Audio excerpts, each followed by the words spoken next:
Hello students, कैसे हैं आप लोग। उम्मीद करते हैं अच्छे होइएगा और अच्छे ढंग से एग्ज़ाम का प्रिपरेशन भी करते होइएगा। तो आज की इस वीडियो में मैं क्लास 10th वाले स्टूडेंट्स के लिए बायोलॉजी से कुछ वीवीआई ऑब्जेक्टिव प्रश्न लेकर आया हूं, जो आपके लिए मोस्ट इंपॉर्टेंट क्वेश्चन है। तो आप वीडियो को कंसंट्रेट होकर पूरा देख लीजिए। कहने का मतलब यह है कि जितना भी क्वेश्चन लिया गया इस वीडियो में, सारा क्वेश्चन प्रीवियस ईयर में पूछा गया है। और इस वीडियो में मैंने 16 नंबर से क्वेश्चन लिया हूँ। अगर आप 1 से 15 तक का वीडियो नहीं देखे हैं तो मेरे चैनल पे जाके देख सकते हैं। वैसे मैं उस वीडियो का लिंक इस वीडियो के नीचे डिस्क्रिप्शन बॉक्स में दे दूंगा, तो यहाँ से भी आप देख सकते हैं। तो चलिए फिलहाल इस वीडियो का स्टार्ट करते हैं बिना किसी देरी का। देख लीजिए 16 नंबर क्वेश्चन क्या आपका, निम्न में से कौन उत्पादक है। तो सबसे पहले जानते हैं कि उत्पादक क्या होते हैं। तो उत्पादक वो होता है जो अपना भोजन स्वयं बना लेता है, उसे हम उत्पादक कहते हैं। तो इसके अंतर्गत आपका ऑप्शन नंबर डी करेक्ट हो जाएगा। ये घास जो है उत्पादक है, क्योंकि घास जो है ये हरे पेड़ पौधा के अंतर्गत आते हैं। क्योंकि हरे पेड़ पौधा जो होता है ये अपना भोजन स्वयं बना लेते हैं, तो ये उत्पादक कहलाएंगे। तो निम्न में से कौन उत्पादक है, तो ये घास भी क्या है, एक हरा पेड़ पौधा के अंतर्गत ही आते हैं, तो ये उत्पादक हो जाएगा। तो ऑप्शन नंबर आपका ये डी करेक्ट है। तो चलिए अगला क्वेश्चन को देख लेते हैं। अगला क्वेश्चन क्या आपका, कोशिका झिल्ली किस प्रकार की झिल्ली है। ऑप्शन ए में परागमय, और बी में अपरागमय, और सी में अर्धपरागमय, और डी में से कोई नहीं। तो मैं आपको बता दूं कोशिका झिल्ली किस प्रकार की झिल्ली है, तो ऑप्शन नंबर ये सी करेक्ट है, अर्धपरागमय है, याद रखिएगा। और कोशिका झिल्ली ये जीव जंतु में पाई जाती है, ना कि पेड़ पौधे में पाई जाती है। पेड़ पौधे में कोशिका भित्ति पाई जाती है, याद रखिएगा। अगला क्वेश्चन देख लीजिए, सारा क्वेश्चन आपके लिए मोस्ट इंपोर्टेंट क्वेश्चन है।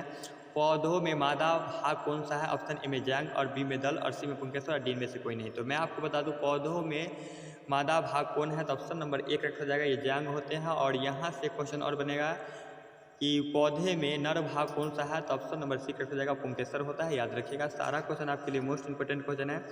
अगला क्वेश्चन है, मस्तिष्क को कितने भागों में बांटा गया। ऑप्शन ए में 2, और बी में 3, और सी में 1, और डी में 5। तो मैं आपको बता दूं मस्तिष्क को कितने भागों में बांटा गया, तो 3 भागों में बांटा गया है। पहला भाग आपका होता है प्रमस्तिष्क, और दूसरा भाग होता है मध्य मस्तिष्क, और तीसरा भाग होता है पश्च मस्तिष्क। तो आप इसे भी ध्यान में रखिएगा। अगला क्वेश्चन देख लीजिए। अगला क्वेश्चन क्या है आपका, शरीर की सबसे लंबी कोशिका कौन सी होती है। तो option number A he correct है, तंत्रिका कोशिका होता है, याद रखिएगा। ऑप्शन नंबर आपका ए करेक्ट है। अगला क्वेश्चन देख लीजिए, शरीर की प्रधान नियंत्रक ग्रंथि किसे कहा जाता है। ऑप्शन ए में जनन ग्रंथि, और बी में पीयूष ग्रंथि, और सी में किडनी, और डी में फेफड़ा। तो मैं आपको बता दूं शरीर की प्रधान नियंत्रक ग्रंथि किसे कहा जाता है। ऑप्शन ए में है आपका जनन ग्रंथि, और बी में पीयूष ग्रंथि, और सी में किडनी, और डी में फेफड़ा। तो मैं आपको बता दूं ऑप्शन नंबर इनका बी करेक्ट हो जाएगा। शरीर की प्रधान नियंत्रक गति ये पीयूष ग्रंथि को कहा जाता है, और पीयूष ग्रंथि को मास्टर ग्रंथि भी कहा जाता है। तो इसे भी आप ध्यान में रखिएगा, क्योंकि पीयूष ग्रंथि जो होता है ये सारा ग्रंथि को कंट्रोल करता है, अर्थात नियंत्रक करता है। तो इसीलिए इसे पीयूष ग्रंथि को मास्टर ग्रंथि कहा गया है। तो आप इसे भी ध्यान में रखिएगा। अगला क्वेश्चन देख लीजिए, पौधों में वाष्पोत्सर्जन किस भाग में होता है। ऑप्शन ए में जड़, और बी में तना, और सी में पत्ती, और डी में फूल। तो मैं आपको बता दूं पौधों में वाष्पोत्सर्जन किस भाग में होता है, तो ऑप्शन नंबर सी करेक्ट है, ये पत्ती में होता है। और पत्ती में एक कोशिका पाया जाता है जिसका नाम है रच्छी कोशिका, तो इसे भी आप याद रखिएगा। और पेड़ पौधा का जो पत्तियाँ जो होता है ये हरा क्यों दिखता है, तो ये हरित लव के कारण दिखता है, और इसे अंग्रेजी में क्लोरोफिल कहा गया है। तो आप इसे याद रखिएगा। अगला क्वेश्चन देख लीजिए, सारा क्वेश्चन आपके लिए मोस्ट इंपोर्टेंट क्वेश्चन है। ओजोन परत को नष्ट कौन कर रहा है। ऑप्शन ए में कार्बन डाइऑक्साइड, बी में ऑक्सीजन, और सी में हाइड्रोजन, और डी में CFC।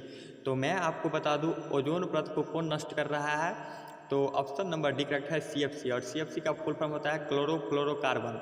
और देखिए ओजोन परत जो है ये परावैंगनी किरण को छानने का काम करता है, तो आप इसे भी ध्यान में रखिएगा।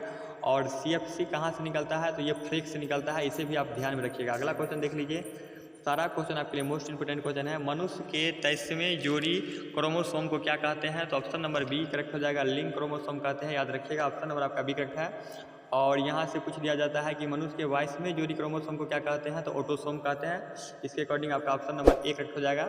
मनुष्य के 22वें जोड़ी क्रोमोसोम को क्या कहते हैं, तो ऑटोसोम कहते हैं। और देखिए यहाँ से एक क्वेश्चन और बनता है कि मनुष्य में 23वें जोड़ी जो होता है, अर्थात ये पुरुष में 23वें जोड़ी जो क्रोमोसोम होता है वो आपका XY होता है, और स्त्री में आपका 23वें जोड़ी जो क्रोमोसोम जो होता है वो XX होता है। तो इसे भी आप याद रखिएगा।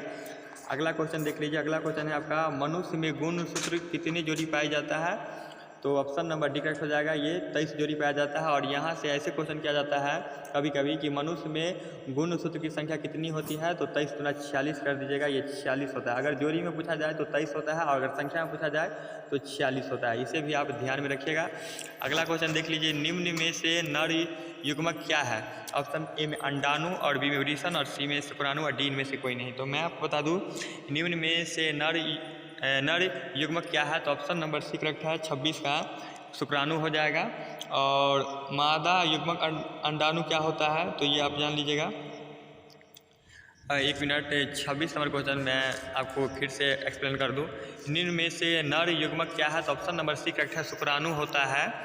और इसमें देखिए अंडाणु की संख्या की बात किया जाए, ऑप्शन नंबर ए से अंडाणु की संख्या कितना होता है? तो ये 2 होता है। और शुक्राणु कहाँ बनता है? तो वृषण में बनता है। तो इसे भी आप ध्यान में रखिएगा। अगला क्वेश्चन देख लीजिए। अगला क्वेश्चन क्या है आपका? पौधों में गैसों का आदान प्रदान किससे होता है? ऑप्शन ए में जड़, और बी में रंध्र, और सी में तना, और डी में टहनी। तो मैं आपको बता दूं 27 का जवाब हो जाएगा ऑप्शन नंबर बी करेक्ट, रंध्र से होता है। पौधों में गैसों का आदान प्रदान किससे होता है? तो ऑप्शन नंबर बी करेक्ट है, ये रंध्र से होता है। और रंध्र जो है ये पेड़ पौधे की पत्तियों में पाया जाता है। तो इसे भी आप ध्यान में रखिएगा। अगला क्वेश्चन देख लीजिए। अगला क्वेश्चन क्या है? मानव हृदय में कितने कोष्ठ पाए जाते हैं? तो ऑप्शन नंबर बी करेक्ट हो जाएगा। और यहाँ से पूछ देगा कि मछली के हृदय में कितने कोष्ठ पाए जाते हैं? तो ये 2 पाया जाता है। तो इसे भी आप याद रखिएगा। अगला क्वेश्चन देख लीजिए। निम्न में से किसका उपयोग फल पकाने के लिए किया जाता है?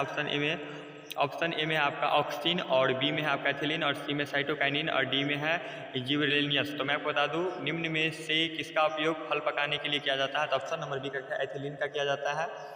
और अगला क्वेश्चन देख लीजिए, कौन सा रक्त समूह रक्त दे सकता है? तो ए वर्ग वाले रक्त समूह जो है ये रक्त दे सकता है, अर्थात ऑप्शन नंबर का ये सी करेक्ट है। और जो रक्त डोनेट करता है उसे हम कहते हैं ये यूनिवर्सल डोनर कहते हैं। और ये ए बी जो देख रहे हैं ये लेता है ना, किसी को दे नहीं सकता है, इसीलिए इसे यूनिवर्सल डेकर कहा जाता है। तो इसे भी आप ध्यान में रखिएगा। तो उम्मीद करते हैं ये वीडियो आपको समझ में आया होगा। तो वीडियो को लाइक कर दीजिएगा और साथ में चैनल को सब्सक्राइब कर लीजिए। ओके, तब तक के लिए बाय, मिलते हैं।